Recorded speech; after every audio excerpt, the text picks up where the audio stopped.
Hello विद्यार्थी मित्र, या अगोदरच्या लेक्चरमध्ये आपण डिफरन्शिएशन म्हणजे काय असतं ते पाहिलं होतं. डेरिव्हेटिव्ह या शब्दाचा अर्थ पाहिला होता.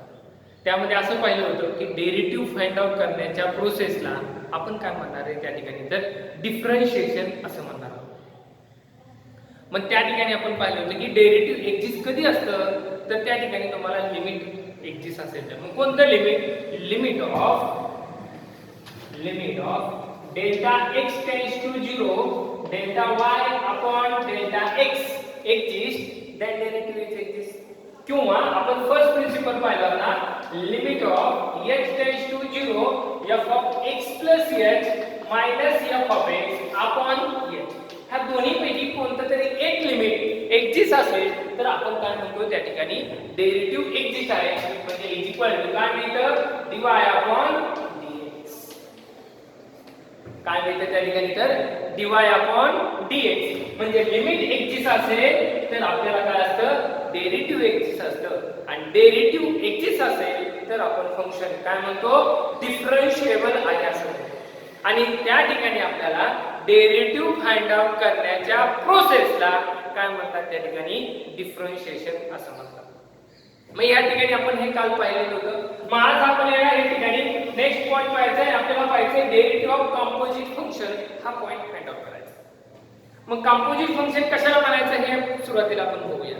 काल आपण डेरिव्हेटिव्ह ऑफ स्टँडर्ड फंक्शन पाहिलेले आहे. त्यामध्ये स्टँडर्ड फंक्शन मध्ये पाहिलं होतं बघा, कॉन्स्टंट फंक्शन असू द्या, x असू द्या, x रेज टू n असू द्या, किंवा ट्रिगोनोमेट्रिक फंक्शन असू द्या, एक्सपोनेन्शियल फंक्शन असू द्या, म्हणजे a raise to x, e raise to x किंवा लॉग असू द्या. या ठिकाणी आपण त्यांचं डेरिव्हेटिव्ह काय येतं हे पाहिलं. ते सगळे फंक्शन्स कसे होते?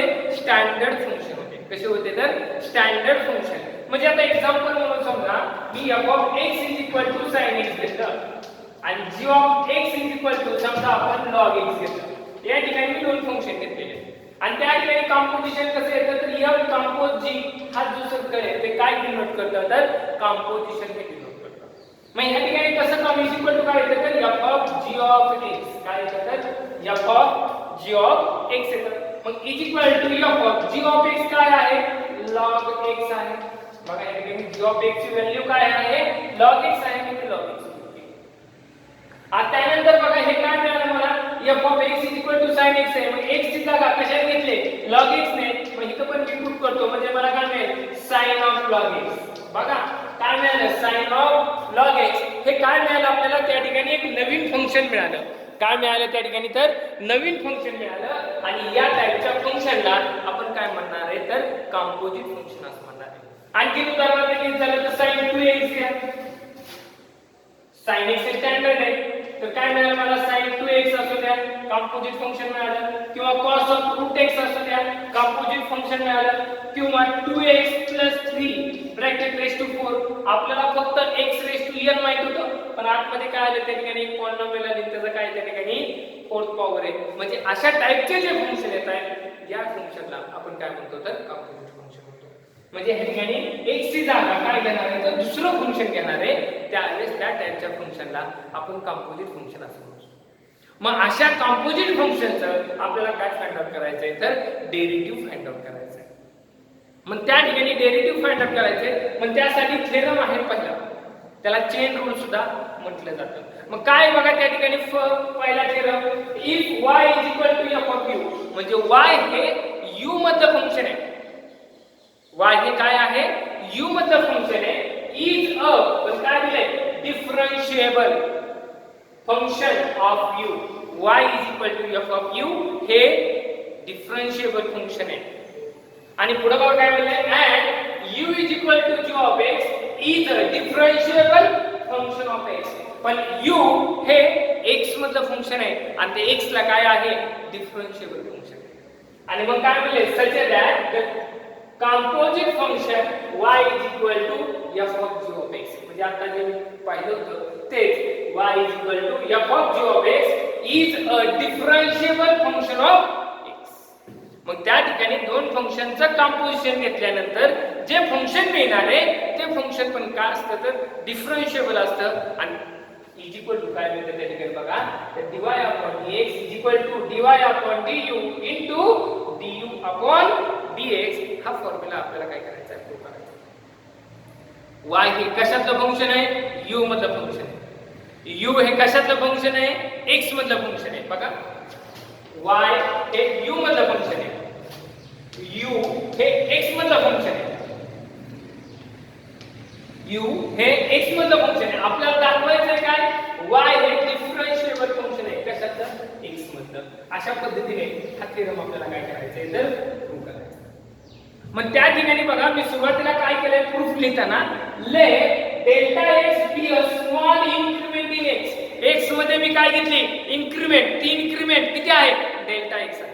मग x मधली इन्क्रिमेंट आपण किती घेतली तर त्या ठिकाणी डेल्टा x आहे. मग आपल्याला माहिती आहे u हे x मधलं फंक्शन आहे. मग x बदलला की काय बदलणार आहे, u बदलणार आहे, आणि u बदलला की काय बदलणार आहे, y बदलणार आहे. म्हणून काय म्हणले मी, delta u and delta y are the corresponding increment in x and u and y. हे ठिकाणी corresponding काय आहे तर इन्क्रिमेंट कशातल्या, u आणि y मधल्या respectively. as delta x tends to 0, delta u tends to 0 and delta y tends to 0. मग ह्या ठिकाणी बघा आपण डेल्टा x, डेल्टा u आणि डेल्टा y ह्या काय आहेत तर इन्क्रिमेंट आहेत. काय आहेत, इन्क्रिमेंट आहेत. कशातले increment, x, u and y या व्हेरिएबल मधील काय आहेत तर इन्क्रिमेंट आहेत. मग त्या इन्क्रिमेंट घेतलेल्या, मग मी काय केले, त्या इन्क्रिमेंटचा रेशो घेतलेला आहे. बघा इन्क्रिमेंटचा काय घेतला ratio, delta y upon delta x. काय घेतला आपण त्या ठिकाणी तर रेशो घेतलेला आहे. काय घेतला ratio, delta y upon delta x is equal to, मग काय केलं, डेल्टा u ने मल्टिप्लाय आणि डिवाइड केलं. हे कॅन्सल होऊन काय राहणार आहे, delta y upon delta x राहणार आहे. म्हणजे या ठिकाणी मला हे मिळालेले आहे की माहिती आहे मला की delta y upon delta x is equal to delta y upon delta u into delta u upon delta x. कारण डेल्टा x डेल्टा u काय होत असतं तर कॅन्सल होत असतं आणि त्या ठिकाणी आपल्याला काय असतं तर delta y upon delta x. मग आता ह्या ठिकाणी आपल्याला मी काय करतोय, taking limit at delta x tends to 0 on both side. या ठिकाणी या दिलेल्या इक्वेशनचं मी दोन्ही बाजूचं काय घेतो तर लिमिट घेतो, पण कसं, at delta x tends to 0. मग लिमिट घेतो मी या ठिकाणी बघा, limit of delta x tends to 0 delta y upon delta x is equal. आता इथं प्रोडक्ट आहे, मग प्रोडक्ट आहे म्हटल्यानंतर आपण त्यांचं काय घेणार आहोत तर सेपरेट लिमिट घेणार आहोत. म्हणजे काय मिळेल मला, limit of delta x tends to 0 delta y upon delta u into limit of delta x tends to 0 delta u upon delta x. आता ह्या ठिकाणी बघा मला प्रत्येकाचं मी लिमिट घेतलं. आता लिमिट घेतल्यानंतर पुढची स्टेप काय करायची बघा, ह्या ठिकाणी delta y upon delta u आहे आणि मी लिमिट काय घेतली, डेल्टा x टेंड्स टू 0. मग मला सांगा x हा 0 कडे चाललाय तर u पण कुठे जाणार आहे, 0 कडे. म्हणजे डेल्टा x u 0 कडे चाललाय, मग डेल्टा u पण कुठे जाणार आहे, 0 कडे. मग मी इथे लिहितो as delta x tends to 0 then delta u tends to 0. मग माझा डेल्टा u पण काय होणार आहे तर 0 कडे जाणार आहे. मग ह्याच्यावर मला हे परत रिअरेंज करतो. या ठिकाणी इक्वेशन लिहितो मी या ठिकाणी. तर इक्वेशन मला काय मिळेल तर बघा, limit of delta x tends to 0 delta y upon delta x is equal to limit of delta u tends to 0 delta y upon delta u into limit of delta x tends to 0 delta u upon delta x. मी काय केलं, फक्त त्या ठिकाणी त्याचं limit काय करून घेतलं, चेंज करून घेतलेलं आहे. आता ह्या इक्वेशनला मी काय देतो तर 1 नंबर देतो. ह्या इक्वेशनला काय देतो तर 1 नंबर देतो. मग ह्या ठिकाणी आपल्याला बघा मला एक इक्वेशन मिळाले. मग मी आता गिव्हन डाटाकडे जातो. काय दिलेलं आहे गिव्हन डाटा बघा, y f of u is a differentiable function of u. मग मी पहिला पॉइंट लिहितो, since y is a differentiable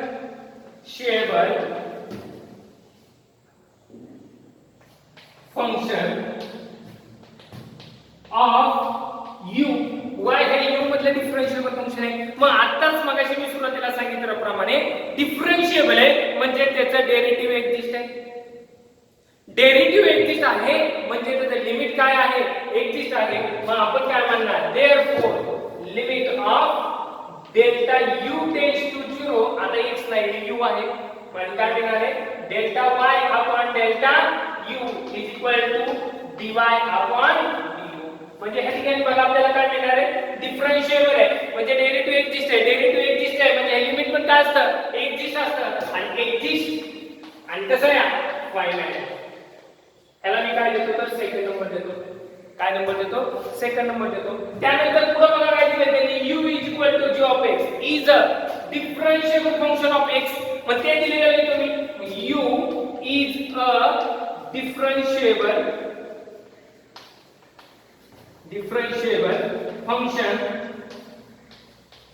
of x आता u हे x मधलं काय आहे डिफरन्शिएबल फंक्शन आहे मग आता डिफरन्शिएबल आहे म्हणजे डेरिव्हेटिव्ह एक्झिस्ट आहे म्हणजे त्याचं काय आहे लिमिट एक्झिस्ट आहे मग आपण काय म्हणणार त्या ठिकाणी limit of delta x tends to 0 delta u upon delta x is equal to du upon dx या ठिकाणी याला काय नंबर देणार आहे आणि आता हे लिमिट एक्झिस्ट आहे कसं आहे फायनाइट आहे मग आता ह्या ठिकाणी बघा हे लिमिट काय limit of delta u tends to 0 delta y upon delta u हे इथं आहे इक्वेशन फर्स्ट ला त्याच पद्धतीने limit of delta x tends to 0 delta u upon delta x हेच लिमिट इथं सेकंड ला मग हे दोन्ही लिमिट एक्झिस्ट आहे मग दोन्ही लिमिट एक्झिस्ट आहे तर त्यांचा प्रोडक्ट काय असणार आहे एक्झिस्ट असणार आहे मग प्रोडक्ट एक्झिस्ट आहे म्हणजे इक्वेशन 1 ची RHS एक्झिस्ट आहे therefore by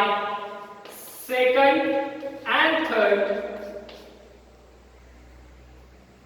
RHS of 1 exists and finite RHS of 1 exists का तर त्या ठिकाणी बघा हे लिमिट एक्झिस्ट आहे आणि हे लिमिट दोन्हीकडे तेच लिमिट आहे मग ह्या ठिकाणी दोन्ही लिमिट एक्झिस्ट आहे तर प्रोडक्ट काय होणार आहे एक्झिस्ट आहे म्हणजे या इक्वेशनची RHS साइड एक्झिस्ट आहे मग RHS साइड एक्झिस्ट आहे म्हणजे ह्या ठिकाणी इक्वल आहे मग LHS पण काय असणार आहे एक्झिस्ट असणार आहे therefore LHS of 1 exists LHS of 1 exists मग LHS of 1 exists आणि काय त्या ठिकाणी फाइंड आहे मग LHS काय आहे तर limit of delta x tends to 0 delta y upon delta x मग आपल्याला माहिती आहे या ठिकाणी हे लिमिट एक्झिस्ट असेल तर त्या ठिकाणी त्याची किंमत काय असते डेरिव्हेटिव्ह एक्झिस्ट असतं आणि ते डेरिव्हेटिव्ह काय मिळतं तर dy अपॉन dx मग हे सगळे लिमिट आपण इक्वेशन मध्ये पुट केल्या तर आपल्याला मिळेल dy upon dx is equal to dy upon du into du upon dx आणि ह्याला चेन रूल असं म्हटलं जातं ह्याला काय म्हणतात तर चेन रूल असं म्हणतात की त्या ठिकाणी आपल्याला डेरिव्हेटिव्ह ऑफ काय फाइंड आउट करायचंय कंपोजिट फंक्शन फाइंड आउट करायचंय आणि derivative of composite function find out करण्यासाठी या चेन रूलचा आपण काय करणार आहोत तर वापर करणार आहोत बघा या ठिकाणी आपण दिलेला थेरम परत एकदा बघूया काय काय केलं पाहिलं होतं आपण काय केलं सुरुवातीला डेल्टा x मध्ये स्मॉल इन्क्रीमेंट x मग x मध्ये स्मॉल इन्क्रीमेंट घेतलेली मग x मध्ये इन्क्रीमेंट झाली की ऑटोमॅटिकली u बदलणार आहे u बदलला की काय बदलतं त्या ठिकाणी y बदलणार आहे मग ह्या ठिकाणी मी काय केलं delta u and delta y are the corresponding increments in u and y respectively as delta x tends to 0 delta u tends to 0 and delta y tends to 0 मग त्यानंतर आपल्याला माहिती आहे की delta y upon delta x is equal to delta y upon delta u into delta u upon delta x हे equation आपण काय केले तर कन्सिडर केले मग त्या इक्वेशनला आपण काय केले taking limit as delta x tends to 0 on both sides दोन्ही बाजूचा आपण काय घेतो त्या ठिकाणी ते लिमिट घेतोय मग लिमिट घेतलं limit of delta x tends to 0 delta y upon delta x is equal to या ठिकाणी ह्या दोन्हीचं काय घेतलं लिमिट घेतलं मग त्यानंतर असं लक्षात आलं की ह्या ठिकाणी डेल्टा x हा कुठे झाला 0 कडे त्यावेळी डेल्टा u कुठे जाईल 0 कडे मग तो चेंज केला आणि तो चेंज केल्यानंतर त्या इक्वेशन काय म्हणलं आपण यानंतर लक्षात येते सिन्स काय घेतलं आपल्याला गिव्हन डाटाकडे गेलो गिव्हन डाटा काय दिलेला आहे तो y is a differentiable function of u काय आहे तर y हे डिफरन्शिएबल फंक्शन दिलेले मग दिलेला आहे मग आपण काय केलं त्या ठिकाणी डिफरन्शिएबल आहे म्हणजे डेरिव्हेटिव्ह एक्झिस्ट आहे म्हणजे लिमिट काय आहे एक्झिस्ट आहे मग ते लिहिलं आणि त्यानंतर आपण परत काय घेतलं तर u हे डिफरन्शिएबल फंक्शन आहे कशाचं x मग डिफरन्शिएबल आहे मग डेरिव्हेटिव्ह एक्झिस्ट आहे लिमिट एक्झिस्ट आहे मग त्या ठिकाणी ते दोन्ही इक्वल आहे मग हा सेकंड आणि थर्ड वन बघितलं तर त्या ठिकाणी गेले RHS या इक्वेशनची काय झाली एक्झिस्ट झाली आणि फायनल झाली. मग RHS एक्झिस्ट आहे, मग LHS पण काय असली पाहिजे एक्झिस्ट असली पाहिजे, मग LHS एक्झिस्ट येते. मग आता त्या ठिकाणी LHS एक्झिस्ट असल्यामुळं हे लिमिट एक्झिस्ट झालं आणि हे लिमिट एक्झिस्ट आहे म्हणजे त्याची किंमत काय असली पाहिजे dy अपॉन dx असली पाहिजे. मग ह्या सगळ्या व्हॅल्यूज आपण इक्वेशन मध्ये पुट केल्या तर आपल्याला मिळतं dy upon dx equal to dy upon du into du upon dx. एक गोष्ट लक्षात ठेवा, डेल्टा इन्क्रीमेंट आहे, चेंज आहे आणि d हे काय आहे डेरिव्हेटिव्ह आहे. दोन्हीमध्ये काय आहे तर फरक आहे. अशा पद्धतीने आपल्याला काय करता येतं तर कंपोजिट फंक्शनचं डेरिव्हेटिव्ह फाइंड आउट करता येतं. मग आता ह्या ठिकाणी हा चेन रूल परत एक्सटेंड सुद्धा केला जातो. मग ह्या ठिकाणी आपण असा सुद्धा करू शकतो dy upon dx equal to dy upon du1 into du1 upon du2 into du2 upon dux. असं तीन व्हेरिएबल साठी पण आपण काय करू शकतो एक्सटेंड करू शकतो. 3 घ्या 4 घ्या कितीही पद्धतीने आपल्याला काय करता येतो हा लांबवता येतो. अशा पद्धतीने हा काय आहे तर आपला डेरिव्हेटिव्ह ऑफ कंपोजिट फंक्शनचा पहिला थेरम. त्याला त्या ठिकाणी आपण चेन रूल असं सुद्धा काय म्हणणार आहोत. मग आता ह्या ठिकाणी ह्याचा वापर कशा पद्धतीने करायचा आहे तो बघूया. आता ह्या ठिकाणी बघा हा रूल दिलेला आहे. मग आता त्या ठिकाणी हा काय आहे dy upon dx हा रूल आहे. मग समजा मी तुम्हाला दिलं तर y equal to 4x 3 raise to किती आहे 4. मग आता ह्याचं डेरिव्हेटिव्ह काढायला सांगितलं. मग आता ह्याचं डेरिव्हेटिव्ह काढायचं मग तुम्ही म्हणा differentiating with respect to x, पण आपल्याला फक्त x रेश टू n चा फॉर्म्युला झालेला आहे. मग x रेश टू n चा फॉर्म्युला झालेला आहे पण इथं काय x नाही आहे फंक्शन आहे 4x 3. फक्त x आला तर त्या ठिकाणी आपण स्टँडर्ड फंक्शन म्हणतो. मग ह्या ठिकाणी 4x 3 आहे. मग ह्या ठिकाणी ह्याचं डेरिव्हेटिव्ह फाइंड आउट करायचं. मग आता हे डेरिव्हेटिव्ह फाइंड आउट करायचं असेल तर त्यासाठी आपल्याला काय करावं लागतं तर चेन रूल वापरावा लागतो. ह्या ठिकाणी मग कसा वापरायचा तो. मग ह्या ठिकाणी जो ब्रॅकेट मध्ये जे फंक्शन आले त्याला म्हणायचं u. मग u इज इक्वल टू काय म्हणणार मी 4x 3. म्हणजे बघा ह्या ठिकाणी y आहे u आहे आणि u is equal to x मधलं फंक्शन आहे. म्हणजे हेच कसं होईल तुम्हाला तर y इज इक्वल टू काय मिळेल u रेज टू 4. बघा आता समजून घ्यायचं काय मिळेल y is equal to u raise to 4. म्हणजे y हे u मधलं फंक्शन आणि u हे x मधलं फंक्शन. हे थेरम मध्ये दिले y हे u मधलं फंक्शन आणि u हे कशाचं फंक्शन आहे x मधलं. आपल्याला फाइंड आउट करायचं आहे dy अपॉन dx. मग आता ह्या ठिकाणी आपल्याला काय करावं लागतं dy अपॉन du म्हणजे u हे जे इक्वेशन आहे त्याला u ने डिफरन्शिएट करायचं. मग हे काय मिळणार आहे dy upon du is equal to u raise to 4 म्हणजे x ची जागा u ने घेतली x रेज टू n चा फॉर्म्युला. मग x रेज टू n चा डेरिव्हेटिव्ह काय येतं n into x raise to n minus 1 म्हणजे इज इक्वल टू किती मिळालं 4 इनटू u रेज टू 3 मिळालं. बरोबर. आता ह्या ठिकाणी हे डेरिव्हेटिव्ह मिळालं. आता परत काय करायचं du अपॉन dx लागतं. म्हणजे u ला पण x ने काय करायचं त्या ठिकाणी डिफरन्शिएट करायचं. म्हणजे काय मिळणार आहे तर du upon dx is equal to addition हे सेपरेट डेरिव्हेटिव्ह घ्या. 4 आहे तसा स्केलर मल्टिपल करणार x चे डेरिव्हेटिव्ह किती आलं 1 आणि 3 कॉन्स्टंट आहे कॉन्स्टंटचे डेरिव्हेटिव्ह 0 म्हणजे du अपॉन dx किती मिळाला असतो. आपल्याला फाइंड आउट काय करायचं आहे dy अपॉन dx. मग dy upon dx is equal to काय मिळतं dy अपॉन du. मग dy अपॉन du काय आहे 4u क्यूब आणि इनटू du अपॉन dx किती मिळालं तर 4. मग u ची किंमत पुट करायची तर 4 इनटू 4x 3. या ठिकाणी काय आहे या ठिकाणी 4 म्हणजे हा नंतरचा वाटला त्या ठिकाणी बघा 4x 3 4 हा आहे आणि इनटू 4x 3 रेज टू काय आहे हा 3 आहे आणि इनटू परत काय येणार या ठिकाणी 4 म्हणजे हा 4 इनटू 4 परत किती येणार 16 येणार. अशा पद्धतीने आपल्याला काय करायचं त्याचं डेरिव्हेटिव्ह फाइंड आउट करायचं आहे. म्हणजे हे किती मिळणार आहे मला 16 इनटू 4x 3 रेज टू काय मिळणार आहे तर त्या ठिकाणी 3 मिळणार आहे. अशा पद्धतीने आपल्याला काय फाइंड आउट करायचे तर डेरिव्हेटिव्ह फाइंड आउट करायचे. पण आपण डेरिव्हेटिव्ह फाइंड आउट करताना ह्या ठिकाणी आपण या प्रकारे नाही करणार. तर त्या ठिकाणी आपण जेवढे कालचे स्टँडर्ड फंक्शनचे फॉर्म्युले होते तेवढे सगळे आपण परत रिअरेंज करणार आहे. म्हणजे कंपोजिट फंक्शनचे फॉर्म्युले म्हणून त्याला परत पाहणार आहे आणि त्या फॉर्म्युलेच्या सहाय्याने आपण काय करणार आहोत तर डेरिव्हेटिव्ह फाइंड आउट करणार आहोत. आता ते कशा पद्धतीने बघा. आता कॉन्स्टंट राहणार x च राहणार आहे ते त्याची चेंज होणार नाही. पण त्या ठिकाणी बघा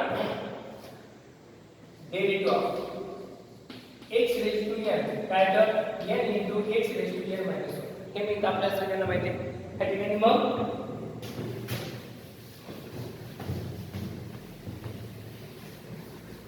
बघा त्या ठिकाणी मग आता ह्या ठिकाणी x ची जागा कशाने घेतली f of x ने तर काय घेणार आहे डेरिव्हेटिव्ह ऑफ बघा ना composite function derivative of f of x raise to n बघा मी काय सांगतोय x ची जागा कशाने घेतली f of x ने आणि त्याची जर पॉवर असेल तर त्याचं डेरिव्हेटिव्ह काय आहे ठिकाणी n into f of x raise to n minus 1 आणि into त्याला काय येणार आहे f dash of x म्हणजे सेम आपल्याला काय n into x raise to n minus 1 ते तर असणारच आहे फक्त त्याला शेपूट काय जोडायचं f dash of x म्हणजे ते जे f of x आहे त्याचं परत काय फाइंड आउट करायचं डेरिव्हेटिव्ह करायचं अशा पद्धतीने जे सगळे फॉर्म्युले ते अरेंज करतात म्हणजे बघा derivative of sin x equal to काय असतं cos x असतं पण त्याच पद्धतीने मग derivative of sin f of x equal to काय मिळतं cos f of x येणार आणि फक्त काय करायचं त्याला f dash of x म्हणजे त्या ठिकाणी sin x चं डेरिव्हेटिव्ह cos x असतं sin f of x चं cos f of x फक्त त्या f of x चं परत काय घ्यायचं डेरिव्हेटिव्ह घ्यायचं मग चला परत पुढचा फॉर्म्युला काय घ्यायचा cos x derivative of cos f of x cos f of x काय मायनस साइन येतं आणि फक्त त्याला जोडायचं काय त्या ठिकाणी f dash of x चला derivative of tan f of x tan f of x म्हणजे tan चा डेरिव्हेटिव्ह काय येतं sec म्हणजे sec square f of x येणार आणि त्याला जोडायचं काय त्या ठिकाणी f dash of x म्हणजे प्रत्येक फॉर्म्युला जो काल पाहिलेला आहे तो प्रत्येक फॉर्म्युला आपल्याला काय करता येतोय रिअरेंज करायचा आता tan x आहे परत sec x येणार म्हणजे sec f of x म्हणजे त्या ठिकाणी मिळणार आहे derivative of sec f of x is equal to sec चं डेरिव्हेटिव्ह काय येतं sec x into tan x आणि फक्त त्याला परत काय जोडायचं तर f dash of x हा बदल करत चालायचा मग आता त्यानंतर sec नंतर cot घ्या derivative of cot f of x मग cot f of x चं डेरिव्हेटिव्ह cot चं काय तर minus cos x square f of x आणि त्याला जोडायचं काय फक्त f dash of x त्यानंतर cosec f of x derivative of cosec f of x मग cosec चं डेरिव्हेटिव्ह काय आहे minus cosec f of x into cot f of x into काय f dash of x त्याला f dash of x फक्त जोडत चालायचं चला sec cot झालं तर त्यानंतर derivative of e raised to f of x म्हणजे e raised to x चा फॉर्म्युला आहे मग ह्याचा डेरिव्हेटिव्ह काय तर e raised to f of x as it is आणि त्याला काय जोडायचं फक्त f dash of x त्यानंतर derivative of a raised to f of x is equal to काय a raised to f of x into log a into त्याला जोडायचं काय फक्त f dash of x म्हणजे त्या ठिकाणी प्रत्येक फॉर्म्युला जो पाहणार आहे त्याला आपल्याला काय जोडायचं आहे तर त्या ठिकाणी f dash of x आपण काय करणार आहोत जोडणार आहोत आता त्यानंतर बघा derivative of root of f of x मग रूट x चं डेरिव्हेटिव्ह काय येतं 1/2 रूट x मग इज इक्वल टू तुम्हाला ते फॉर्म्युलेसाठी वापरावंच लागते मग त्या ठिकाणी बघा काय येणार 1/2 root f of x into काय येणार आहे f dash of x त्यानंतर बघा derivative of 1/f of x is equal to काय मायनस 1/f of x त्याचा स्क्वेअर आणि त्याला इनटू काय जोडायचं फक्त f dash of x त्यानंतर derivative of log f of x